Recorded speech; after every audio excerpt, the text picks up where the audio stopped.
Are you a talented footballer with the potential to go all of the way, but you've never been spotted or had a trial? Well, all you need to do is check out a brand new innovative business that I've started with my partners called Scout Size. It gives you a chance to get spotted by our network of scouts to try and get you a trial at a professional club. Scout Size places you in front of a professional scout who will assess your talent. You simply need to visit our website right now and upload your clips as directed. Our scouts will then view them and give you a full assessment. If you meet a certain criteria, your details will be sent to scouts at professional football clubs for them to come and see you play. It's as simple as that. So visit scoutsize.com right now and send in your clips, and a scout could be coming to watch you play at your next game. AFTV Transfer Daily, the show that keeps you up to date with players that will be linked with a transfer move to Arsenal.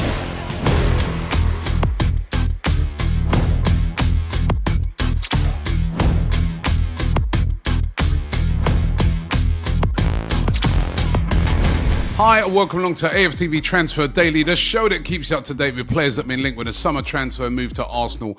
Don't forget, if you want to be that future footballer that's got one of them big transfers coming your way, you got to get scouted first. Jump onto Scout Size. We've been promoting it here on the show. You get 50% off if you use the code SE50. That is a special offer that we're doing here on Transfer Daily for all those aspiring footballers out there. Remember, you've got to be based in the UK. If you're outside the UK, all you get at this stage will be an assessment. Been watching the Club World Cup. It ain't been bad, you know. It ain't been bad. Chelsea getting beaten yesterday by Flamengo. Absolutely loved it. Jorginho playing the whole 90 minutes of the game and looking impressive against his old club, Chelsea. And by the way, on Chelsea, we did that poll yesterday on Madueke. He's been linked with Arsenal. 82% of you said no, you don't want him. 82%. Only 18% said yes. So that's a pretty resounding no from the fans. The fans are speaking every day here on Transfer Daily. But that was really interesting. But big up to Jorginho. Of course, Jorginho no longer an Arsenal player. We know that Zubimendi is incoming. I heard that he did his medical actually the day before yesterday, right? So that's what I'm hearing. So should be getting announced very, very soon. But Zubimendi is going to be becoming an Arsenal player, and that is great news for Arsenal. But known Jorginho, because he's now at Flamengo, as you saw yesterday, and Partey, what's happening? All the rumours have been suggesting that Thomas Partey is going to leave Arsenal and will no longer be an Arsenal player. Fenerbahce and Galatasaray, the two heavyweights over there in Turkey, both of them interested in signing him. Although there has been some rumours that, listen, it's not been finalised yet, and he still may stay at Arsenal, but it's all a bit up in the air at the moment, and nobody knows exactly what's happening until some sort of announcement's made. But in the meantime, if he does go, that means it's just Zubimendi in that defensive midfielder position, and Arsenal would then be looking to bring somebody else in. Could they turn to Christian Nørgaard of Brentford? This would be a bit of a shock one, but listen, Christian Nørgaard has been a very, very good player for Brentford over the last few seasons, especially last year. He had a really solid season. One of these players that really does go under the radar because he's just effective in the job that he does.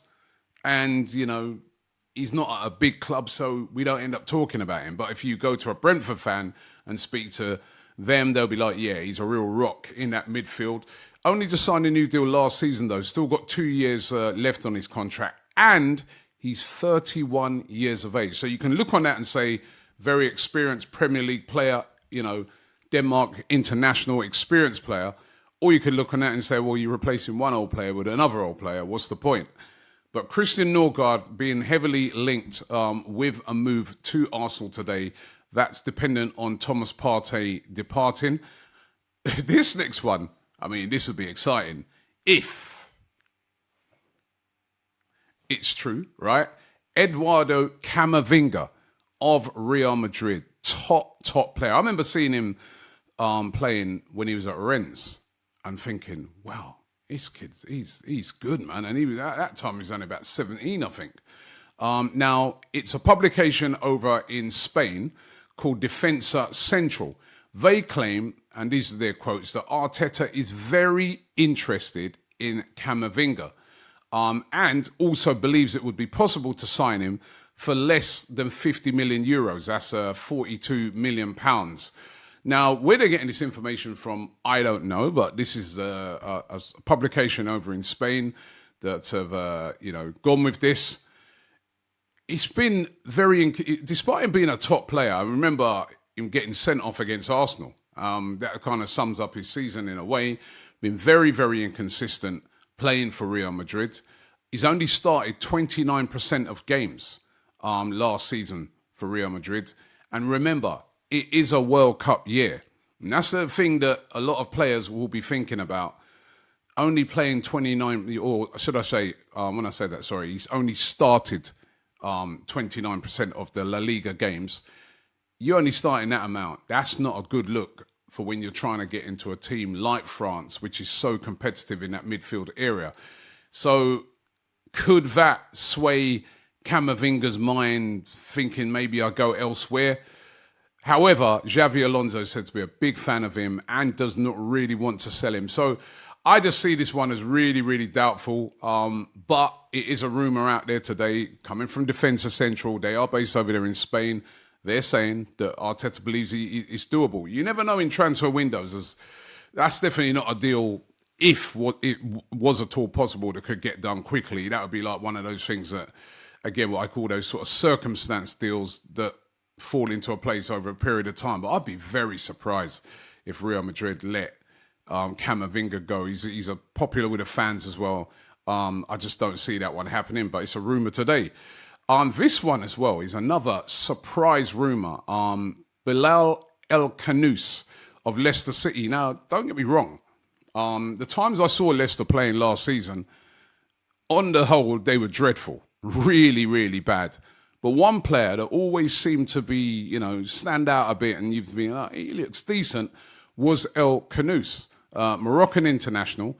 According to Africa Foot, publication over in Africa, they're claiming that he's leaving Leicester and Arsenal are the most serious contenders to sign him. And they're even saying that they're claiming that there's an agreement that's been reached between Arsenal and Khannouss's agent. Now, El Khannouss, he operates as a number 10. We know that in that position, we could do with a player that could offer competition to Martin Odegaard, but this would be a real surprise signing. They reckon it could get done for around about £19 million. As I said, he's an attacking midfielder, can also play on the left as well, on that left wing. So again, that would offer an attraction. Another player who's looking to get himself a place in that Moroccan side for the World Cup. They have a very good side, Morocco, as well. Could Bilal El Khannouss be on his way to Arsenal? One we'll have to keep an eye on. That's a real out of the blue one, but it's one of the rumours out there today. And also, this one's hotting up. Hato of Ajax. We know that Arsenal have been interested in him for a long time.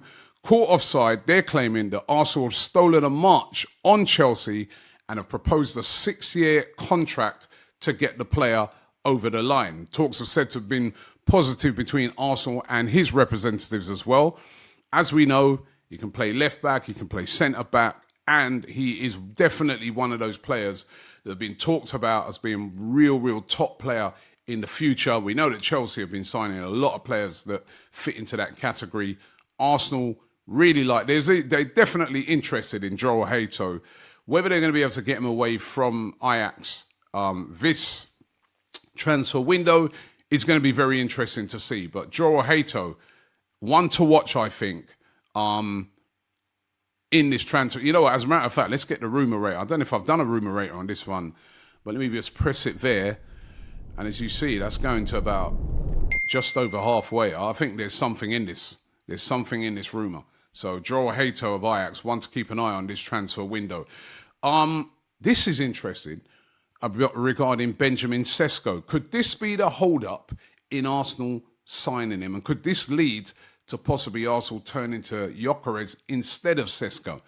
The journalist Duncan Castles, he's reporting that Sesko's demanding that a release clause be placed in any contract that he has with Arsenal, and that the release clause be a 20% premium on whatever Arsenal end up paying Leipzig. So I'm doing my calculations on that and saying, right, if we paid 70 million for him, let's just say, 20% premium on that, I hope my maths is right, that would mean the release clause would be like 84 million pounds. Now, Duncan Castle's claiming that Arsenal are refusing to do this, and why would they put a release clause? I mean, Premier League clubs on the whole, especially the big ones, they don't operate with the release clauses. Once they sign the player, you know, they're not looking to insert release clauses for these players.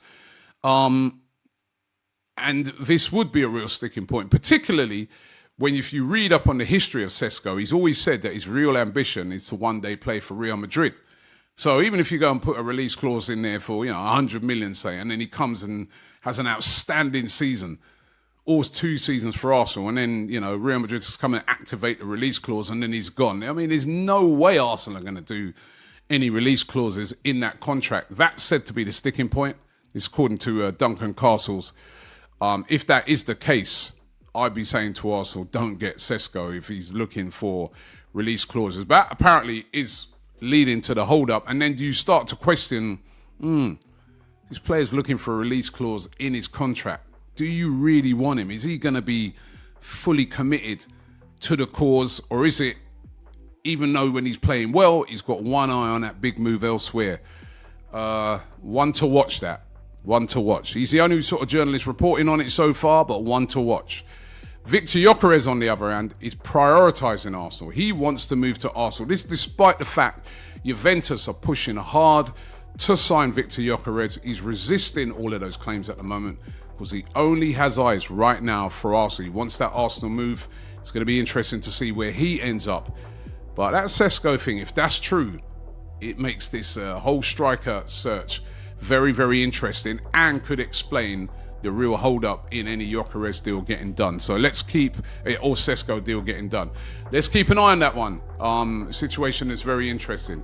Thanks for watching the show today. Don't forget, we are here every single day of the transfer window, right down to the 1st of September. Don't miss a thing. Subscribe to AFTV right now.